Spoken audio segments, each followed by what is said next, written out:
Hi అండి, నమస్తే. నేను మీ భార్గవి. వెల్కమ్ బ్యాక్ టు అమ్మ చేతి వంట. ఈరోజు వీడియోలో మటన్ కర్రీని పర్ఫెక్ట్గా, సింపుల్గా, చాలా ఈజీ ప్రాసెస్లో ఎలా తయారు చేసుకోవచ్చో చూపించబోతున్నాను. ఇది మా అత్తయ్య స్టైల్ రెసిపీ అనమాట. నాకు తెలిసినంత వరకు విలేజెస్లో చేసే మటన్ కర్రీ టేస్ట్ ఎక్కడా మీకు దొరకదండి. చాలా బాగా చేస్తారు. అయితే ఇందులోకి ఉల్లిపాయలు కానీ టమాటాలు కానీ ఏమీ వేయరండి. అయినా సరే మంచి గ్రేవీ వస్తుంది. దీన్ని రైస్లోకి తిన్నా, దోశలోకి తిన్నా, వడలోకి తిన్నా చాలా బాగుంటుంది, అదిరిపోతుంది అనమాట. సో ఆ రెసిపీనే ఈరోజు నేను మీతో షేర్ చేసుకోబోతున్నాను.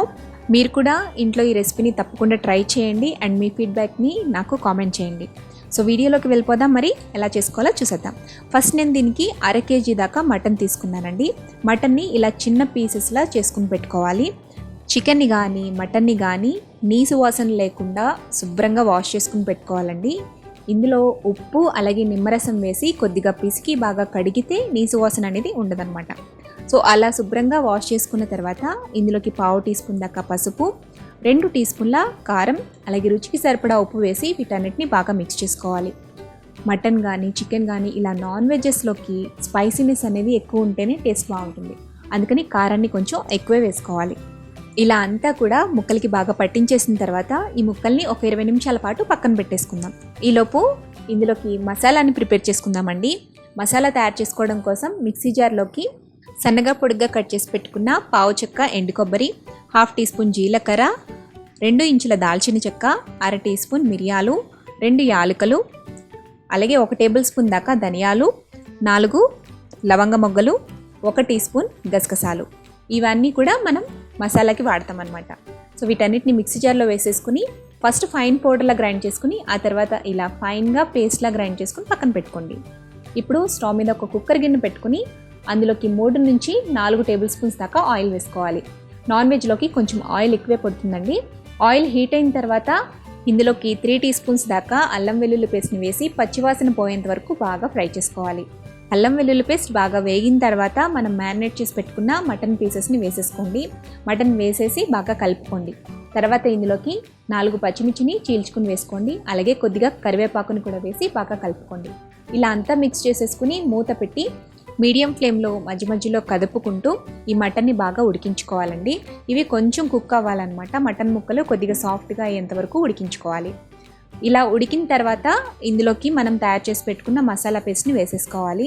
మసాలా పేస్ట్ని వేసేసి మిక్సీ జార్లో కొంచెం వాటర్ని వేసి ఆ మసాలా వాటర్ని కూడా వేసేసుకోండి. ఇప్పుడు ఇందులోకి 1/2 కప్పు పెరుగుని వేసుకోండి. యాక్చువల్గా అయితే విలేజ్ స్టైల్లో పెరుగుని మటన్లోకి యాడ్ చేయరండి. అక్కడ ఫ్రెష్ మీట్ దొరుకుతుంది కాబట్టి అందులోకి పెరుగు వేయకపోయినా పర్వాలేదు. బట్ కొంచెం త్వరగా ఉడకాలి అంటే మనకి ఇందులో పెరుగు వేయాల్సిందేనండి. అండ్ మనకి స్మెల్ కూడా రాదనమాట పెరుగు వేస్తే. ఒక 1/2 కప్పు దాకా పెరుగు వేసేసుకుని ఈ మసాలాని పెరుగుని కూడా బాగా మిక్స్ చేసేసుకుని మూత పెట్టి ఒక 5 నిమిషాల పాటు మీడియం ఫ్లేమ్లో కుక్ చేయండి. ఇది గ్రేవీ అనేది కొంచెం థిక్గా అవుతుంది. సో ఈ స్టేజ్లో సన్నగా కట్ చేసి పెట్టుకున్న కొత్తిమీర తరుగు 1 టేబుల్ స్పూన్, అలాగే సన్నగా తరిగి పెట్టుకున్న పుదీనా తరుగు 1 టేబుల్ స్పూన్ దాకా వేసుకోండి.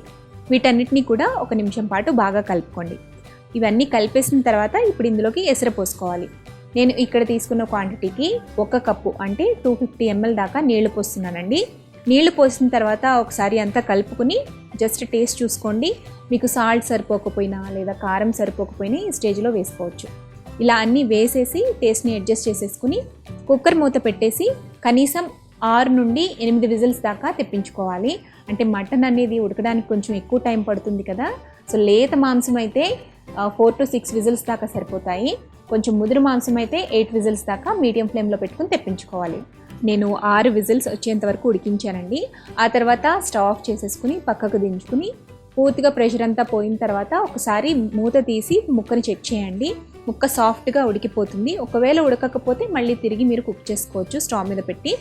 సో ముక్క కూడా మనకి మెత్తగా ఉడికిపోయిందండి. అండ్ గ్రేవీ కూడా కన్సిస్టెన్సీ అనేది పర్ఫెక్ట్గా సరిపోయింది. ఇంకా దగ్గరగా ఉన్నా కూడా మనకి రైస్లోకి కలుపుకోవడానికి గ్రేవీ అనేది ఉండదన్నమాట. సో ఇది perfect consistency. So tasty village style mutton curry ready అయిపోయిందండి. మటన్తో ఒకసారి ఇలా ట్రై చేసి చూడండి. మీ అందరికీ కూడా చక్కగా నచ్చుతుంది. ఉల్లిపాయలు టమాటా వేసే మటన్ కర్రీ కన్నా కూడా ఇది చాలా బాగుంటుందన్నమాట. ఈ మటన్ కర్రీని రైస్లోకే కాదండి, బిర్యానీలోకి, దోశలోకి, వడలోకి చాలా చాలా బాగుంటుంది. సో మీరు ఈ రెసిపీని ట్రై చేసిన తర్వాత మీకు ఎలా వచ్చింది అనేది నాకు కామెంట్ చేయడం మర్చిపోవద్దు. అలాగే ఈ వీడియో కనుక నచ్చినట్లయితే తప్పకుండా లైక్ చేయండి, మీ ఫ్రెండ్స్తో రిలేటివ్స్తో షేర్ చేయండి.